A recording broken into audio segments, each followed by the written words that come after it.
बिस्मिल्लाहिर्रहमानिर्रहीम।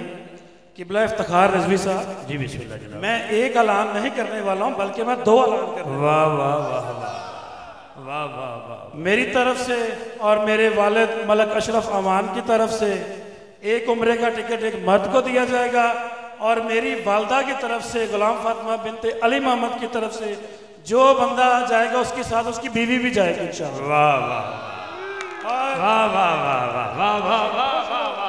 और रजब का चांद सबको बहुत बहुत मुबारक हो, खैर मुबारक हो। और मौला इमाम ज़ैनुल आबिदीन की आज आमद का दिन है। आप सब मोमिनीन को, मुसलमानों को बहुत बहुत मुबारक हो, और इंतज़ामिया को और अंजुमन उलमा ने जनाब मोहम्मद मुस्तफ़ा सल्लल्लाहु अलैहि वसल्लम और बाकी दीगर लोगों को भी बहुत बहुत आज के दिन की मुबारक हो। बहुत शुक्रिया। अस्सलाम वालेकुम।